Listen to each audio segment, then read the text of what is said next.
Solve करेंगे question number 11।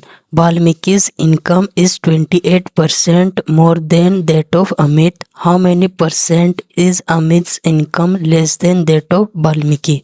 Question number 11 हमारा है वाल्मीकि की इनकम अमित की इनकम से 28% अधिक है। वाल्मीकि की तुलना में अमित की इनकम कितने परसेंट कम है ये हमें बताना है। तो चलिए स्टार्ट करते हैं। सबसे पहले हम लिखेंगे लेट अमित्स इनकम इक्वल टू ₹100। यहाँ पे हमने लेट किया है अमित की इनकम को 100 रुपये। उसके बाद हम आगे लिखेंगे then Valmiki's income equal to 100 rupees plus 28% of 100। ये हमें क्वेश्चन में कहा गया था। हमने यहाँ पे लेट किया है अमित की इनकम को 100 रुपये, तो वाल्मीकि का इनकम जो है हमारा वो हो जाएगा अमित के इनकम से 28% अधिक।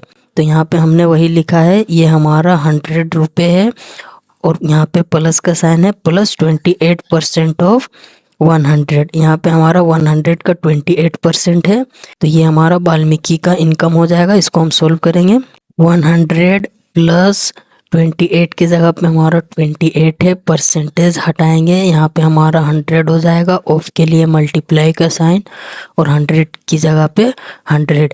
ये 100 हमारा कैंसिल हो जाएगा। 100 प्लस 28 इन दोनों को जोड़ेंगे तो ये हमारा हो जाएगा 128 रुपये। वाल्मीकि का इनकम हमें पता चल गया। वाल्मीकि का जो इनकम है वो है 128 रुपये। तो अमित का जो इनकम है वो वाल्मीकि से कितना कम है? वाल्मीकि का है 128 रुपये और अमित का इनकम है 100 रुपये।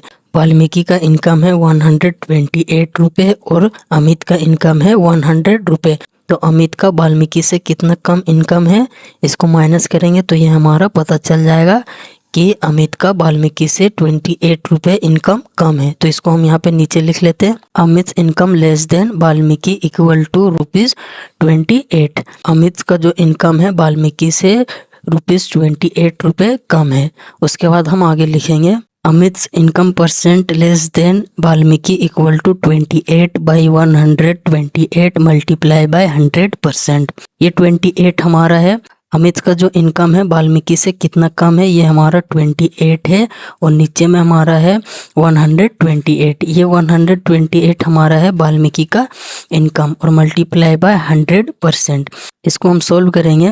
4 के टेबल में 128 32 टाइम्स में और 28 7 टाइम्स में, और 4 के टेबल में 32 हमारा आता है 8 टाइम्स में और 100 25 टाइम्स में। 25 इंटू 7 इक्वल टू हमारा होता है 175 और नीचे में हमारा 8 है तो नीचे में हमारा 8 हो जाएगा।